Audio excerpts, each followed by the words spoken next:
Yo,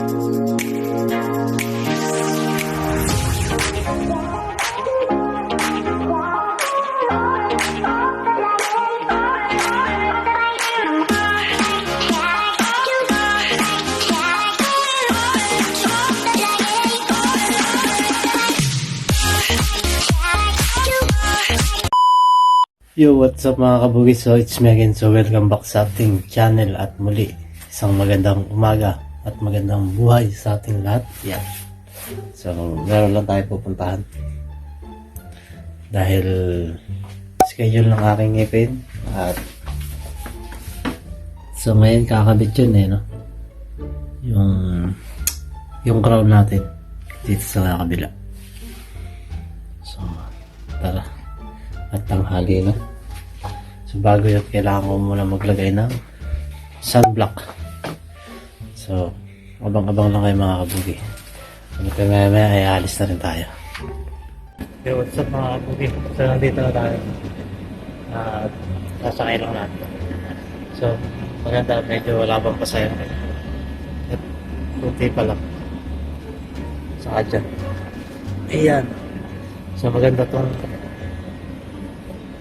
sa bago pa. Time check tayo, it's 8:15 na. So malamang late tayo mga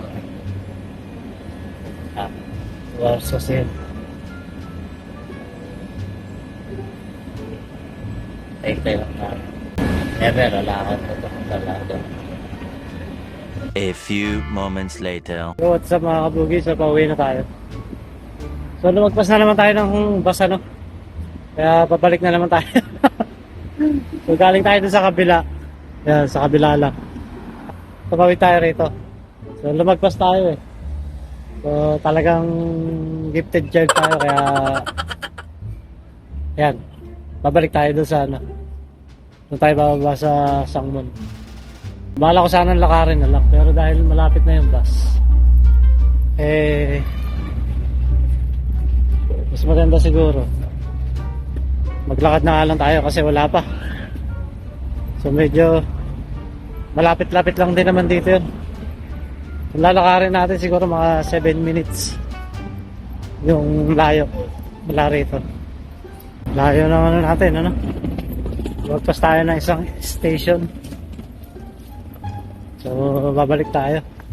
Maglakad na lang tayo kasi kung hintayin ka pa yung bus parang ang tagal Wala kasi nakalagay kung ilang minuto bago dumating. Di maglakad na lang tayo para mas maganda. A few moments later. So yun mga kabugi, pababa na tayo. So transfer tayo line 7. Tayong pasayro na yan.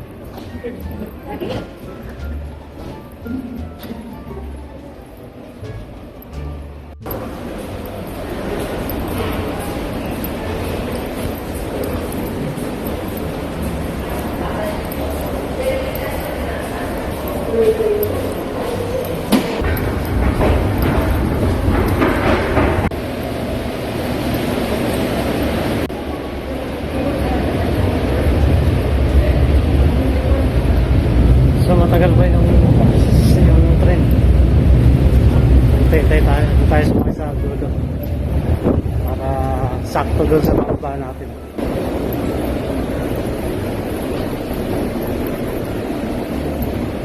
Kasi kung doon tayo sasakay sa gitna medyo malayo para pagbukas ng pinto doon sa train diretso na tayo doon sa hagdanan. Galing mo pala dyan hindi ko alam Dito tayo sasakay. So dahil mamaya pa yun muna tayo.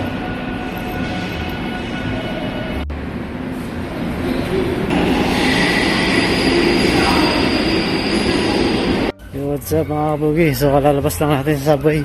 Yan, pauwi na tayo ng bahay So medyo mainit pa rin at maganda na talaga yung panahon ngayon dito. So bala ko magpunta ng park at mag-exercise. Baka tumakbo muna tayo. So siyempre mas masarap din yung minsan pinagpapawisan tayo. So medyo matagal-tagal din tayo hindi nakakapag-exercise gawa nga nung nakaraan malamig din. Pero ngayon na okay na yung panahon, medyo mainit na. So, pwede na. So, kita kita tayo mamaya at abang-abang lang kaya. Yo, what's up mga kabugi? So, nandito na tayo sa park. Yan. So, ito yung unang exercise natin. Ano lang muna tayo, no? Basic lang. Lakad-lakad lang muna tayo. Wow naman! Wow! Wow! Kasi mahirap na, baka mapwersa tayo eh. Yung tuhod natin medyo sumasakit na pag tumatakbo, no? Marami na rin tayong sumasakit sa ating katawan. Kaya kailangan basic lang muna. May nakasalubong ako dun eh, nagbi-video din siya. Hindi ko alam kung ano ginagawa nun, nag-vlog siguro eh. Paggabi nakita ko rin yun dun eh, sa may palengke eh. Ngayon dito naman sa may gilid. Lagi siya naglalakad. Tawag siguro dun The Walking Vlogger yata tawag dun. So may maglalakad lang muna tayo rito. Parang yung mga tropa natin yun ah. Ay hindi pala. Kala ko yung mga tropa natin na ano eh, nagkagala. Kasi bukas may pasok na tayo. At mamaya maaga rin tayo papasok. So maganda to para masarap ang tulog natin mamaya, no? Mamaya pupunta tayo doon sa kabila, sa dulo. Doon kasi mas maganda. Doon sa dulo doon. Hindi kasi mas makita rito, natatakpan. Doon sa likod niya building na yan. Maganda, malawak. Saka bago yung park doon. So dito lang muna tayo ngayon. Yan. Lakad-lakad lang muna tayo. So mga kasama ko ngayon dito, puro mga matatanda, no?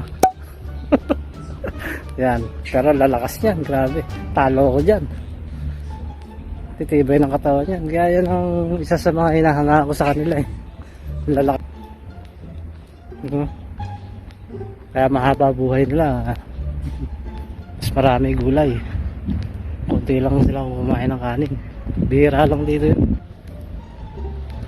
Pero mas karamihan talaga magulay silang kumain. Saka konting kanin lang. So yun. Ito lang muna. Lakad-lakad tayo. Siyempre mamaya tatakbo tayo. Pero hindi mo tayo pwede kagad tumakbo dahil baka sumakit kagad tuhod natin. So i-break in lang muna natin ng lakad, ano. So siyempre paano gagawin? Hindi update ko ulit kayo mamaya, diba?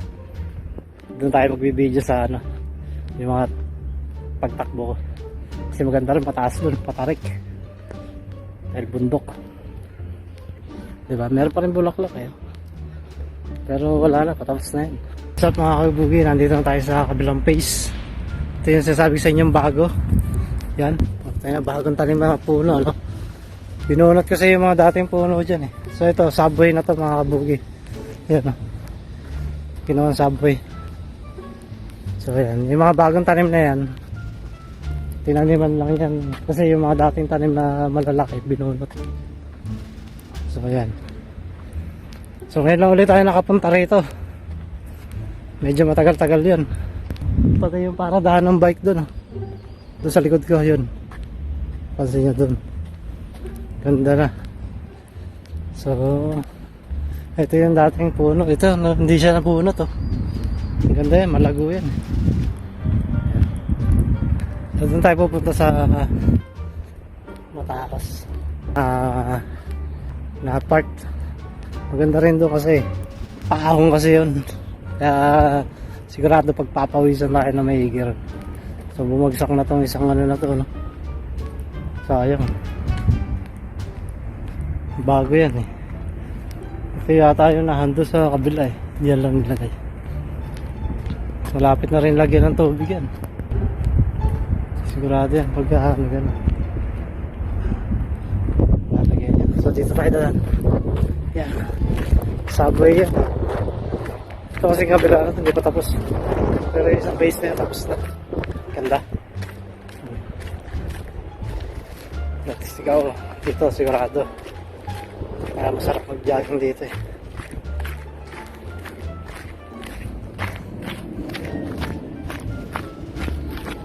Yan. So doon tayo pupunta. Sa dulo. Doon sa ano na yan, Doon. Yung may bulaklak. Sa likod ng mga building na yun.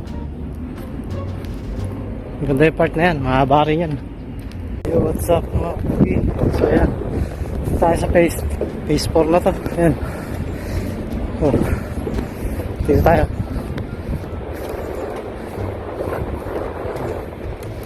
Yan. Eskwelahan yan. Yung ano na yan. Eskwelahan ng elementary. So yan. Tumakbo tayo ng kapiraso pero hinigal tayo. Siguro dahil nga matagal tayo hindi na kapag-exercise. Yan. Ganda rito mga kabugit. Binungkal niya na yung lupa. Matatanim na yung statang dyan. Umpisa na siya. Ganda ng garden dyan. Ganda kasi lupa. Eh, nakabungkal na. Ganda na. Tataniman niya yan. Makarang taon, lahat na yung tanim dyan. Ganda ng lupa, ano? Sarap taniman ng kamote. Kamote, sili. Kalabasa. Yan ang tanim niya nung nakarang taon dyan. Ewan ko kung ano itatanim ngayon dyan. Pero malamang kamote, marami itatanim dyan. So, takbo muna tayo mga kabugi. Ganda na mga bulaklak. So, yun mga kabugi, dito tayo sa gitna.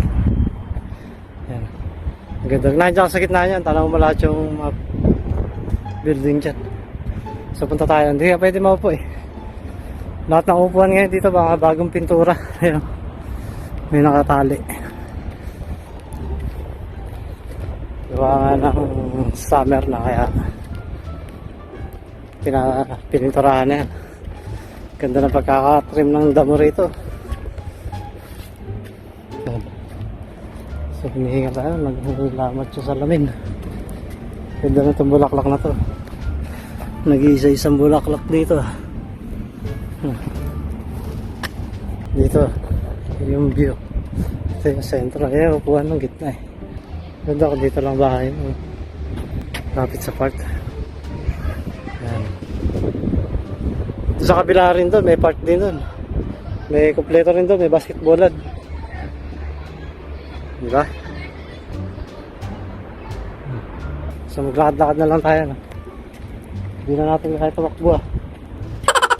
Makan tayo tumakbo. Masakit yung sapatos ko. Dapat talaga pang jogging na sapatos sa binili natin.